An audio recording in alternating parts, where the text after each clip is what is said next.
There's certain words that make people stiffen up before you even finish saying them, right? You can almost see the shoulders rise a little bit, jaws clench, eyebrows tighten. Words like riot, mob, especially words like anarchy. Anarchy sounds loud and dangerous. It sounds like something breaking windows, rules, maybe society itself. But history has a funny habit of taking scary words and quietly placing them onto very ordinary people. People with kids, people with gardens, people who show up to meetings and volunteer for committees no one really wants to be on. So tonight's story actually starts with one of the most frightening moments in American history and somehow ends up on a dusty stretch of road in the hills of Lincoln, right? Garden Bar Road. And along the way, it asks a surprisingly gentle question. What actually makes someone belong in a community? So on September 6, 1901, President William McKinley was shot while attending the Pan American Exposition in New York. 8 days later, he was dead. So the country didn't just lose a president, right? It lost its sense of calm. This wasn't a distant battlefield, right? This wasn't a war overseas. This happened in public, in daylight, a place meant to celebrate progress and optimism. And suddenly, everyone was afraid of ideas. So the man who pulled the trigger was named Leon Czolgosz, and he described himself as an anarchist. In an emotional aftermath of the assassination, that one word did a lot of damage. Newspapers ran with it, politicians seized on it, and regular people, scared, grieving, angry, started looking around for someone to blame. But here's the part of the story that doesn't always slow down long enough to mention. Not all anarchists agree with them, right? Not even close. In fact, one anarchist in particular had been, warning people about Czolgosz before the assassination ever happened. And that man's name was Abraham Isaac, okay? And Abraham was Russian-born. He lived here in Chicago, or he lived over in Chicago, and he published an anarchist newspaper called Free Society. Now, before your mind runs off in a dramatic direction, let's slow this down a little bit.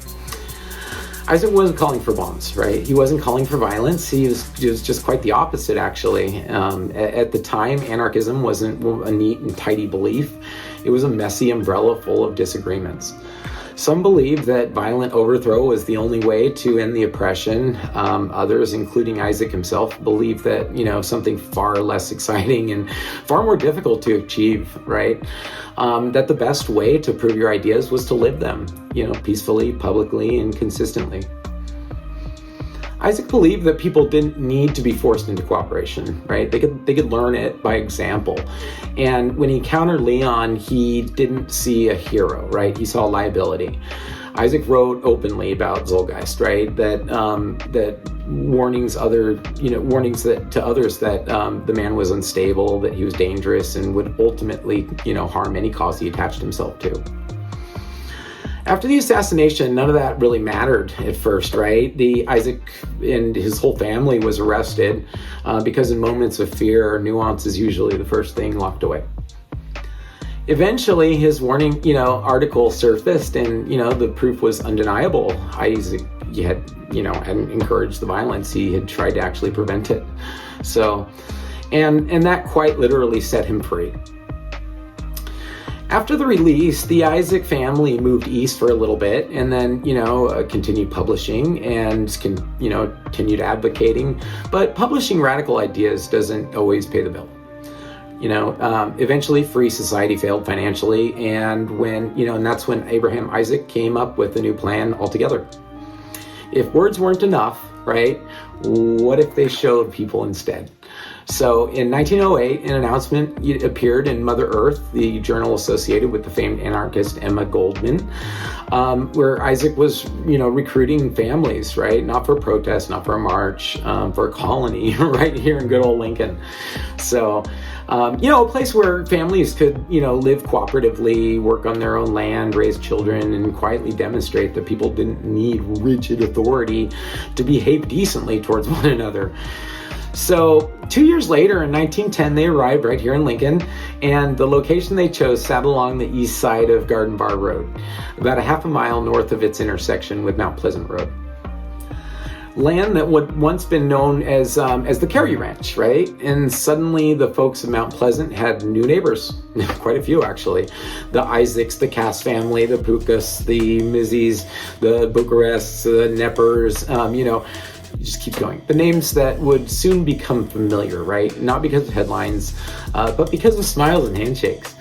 So, most of the local residents had no idea who these people had been back east, right? They didn't know about the newspapers. They didn't know about the jail cells. They didn't know about accusations or ideology.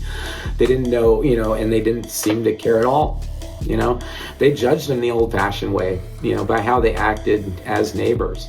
And what they actually saw, right, caused no alarm at all. These just normal folks. So the settlement was called Aurora Colony, and, Aurora meaning dawn or a new beginning. And each family worked worked their own small fruit farm. They weren't loud, they weren't secretive either. They didn't demand attention. They volunteered, they joined organizations, they showed up for people. The colony itself, didn't isolate, right? It blended. In fact, its presence brought something of a small renaissance to the Mount Pleasant area of Lincoln. Most of the colonists were intelligent, idealistic, artistically gifted. Miss Mizzy, for example, was an accomplished concert violinist.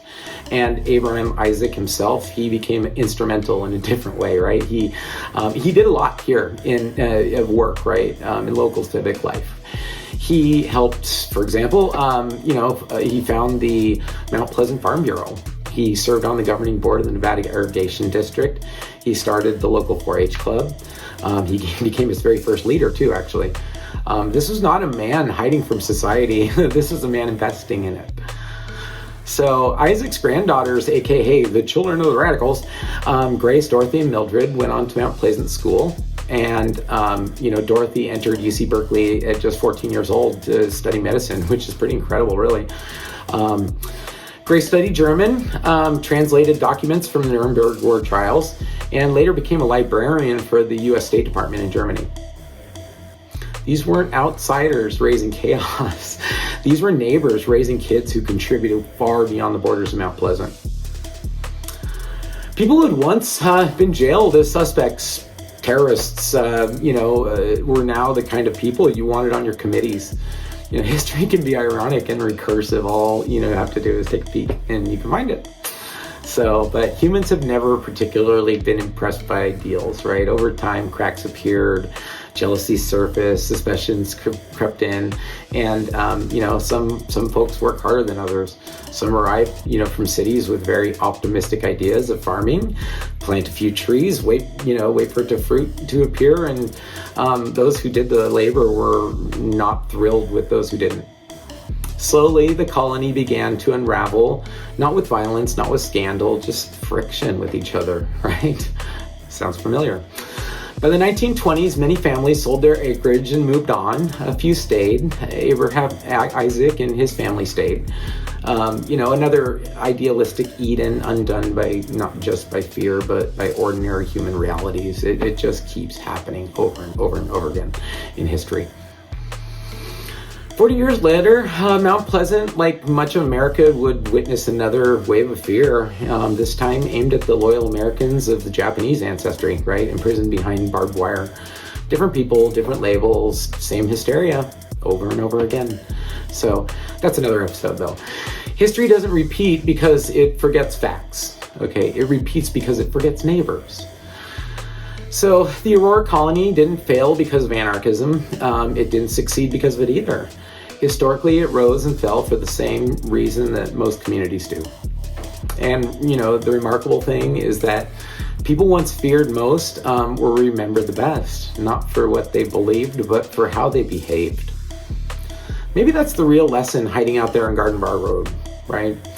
That, belonging isn't loud, it isn't angry, and it isn't something you declare. It's something you practice. It's something you do, one neighbor at a time. So let's take a pause and do what we always do here, right? Let's separate the story from the reality, and everything you just heard about the Aurora Anarchy colony is real. Abraham Isaac was real. The arrests were very real. The fear was real. Miss Mizzy was a famous concert violinist. His granddaughter did translate documents from the Nuremberg war trials. His other granddaughter going to UC Berkeley at 14 was real. So was the fruit farms, the volunteer work, the 4-H club, the school children, the committees, the neighbors. These were good people, okay? They just happened to be new. So, this wasn't a myth. It wasn't a parable. It was a group of people who arrived with a label and were judged instead by their behavior. And what that, and when that happened, something interesting actually occurred. The community didn't fall apart. It grew. Not because everyone agreed, not because everyone thought the same way, but because people showed up and worked together and treated one another decently. The Aurora colony didn't last forever. No community does, okay? But while it existed, it proved something quietly important, that fear fades fastest when neighbors stop being strangers.